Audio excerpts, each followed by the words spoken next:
Hello, this is the TradeSite U.S. stocks and futures market preview for Monday, the 3rd of August 2015 through Friday the 7th of August 2015. Hope you're having a great trading week. This is no longer about Forex, so we're just looking at the stock side of what we're doing here and where the market's at. And by the way, we're nowhere. We reached down this week and touched the 2062.50. This is the ES front month futures contract daily chart. We reached down this week and touched the 2262.50 cosmic number, or whatever you want to call it. This is the number we've been stuck to for months. We did not get away from that number after making new highs on the NQ side for some earnings a couple weeks ago. But that doesn't matter because that was a couple of individual big cap stocks gapping up, and really we were selling off, and we'll look at that in a minute.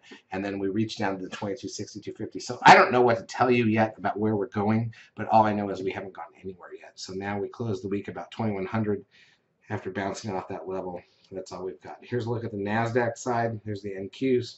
Again, we had some rally here on earnings, but it was like one day Amazon gapped up, one day Netflix gapped up, one day Google gapped up.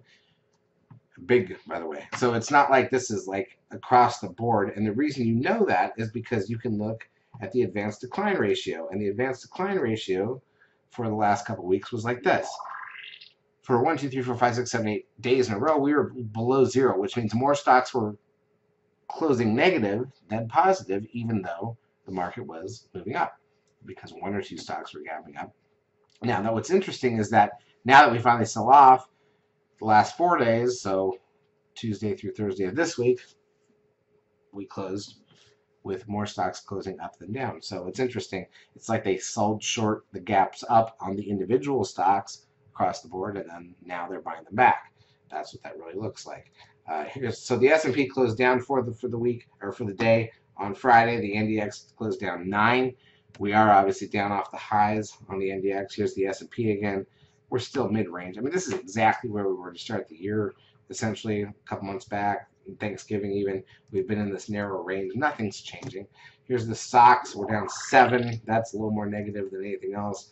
But the problem is, here's the biotechs. Not at highs, but it's more positive than neutral. As go banks and biotechs, so does the market. So we're not getting anywhere either way. Here's Google holding still up after the gap up. Was up 37. Was down 7 on Friday, but still up for the last few days. Here's Apple down 1 and near the lows of the last 6 months. The VIX closed down a penny. Doesn't mean anything at 12.12. That's almost the lowest close of the year, though. I will say that. Here's crude oil inventories.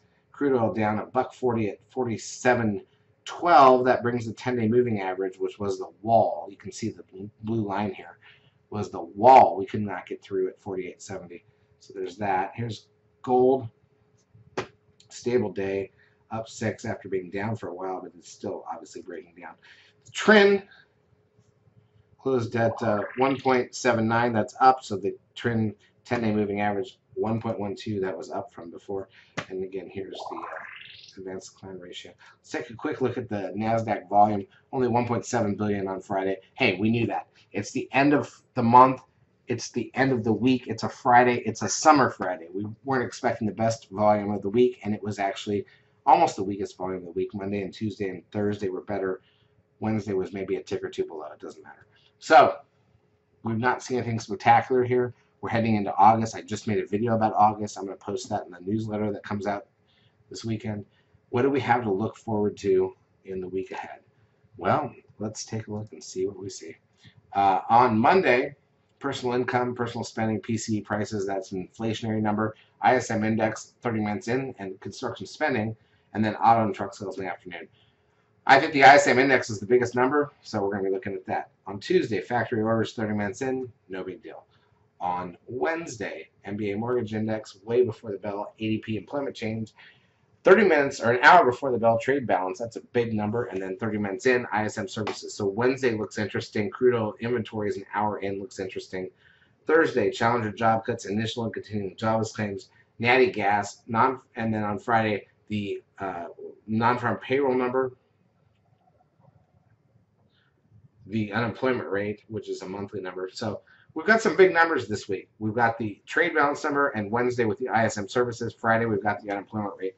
Those are some big numbers. That's what we focused on. I don't think Monday is necessarily going to be super exciting, but I will say that August is an interesting month, and I'll talk about that in the other video you can look at for August. But it does tend to be an interesting month because the bigger players are out of the way, and we'll see what that leads to in the markets.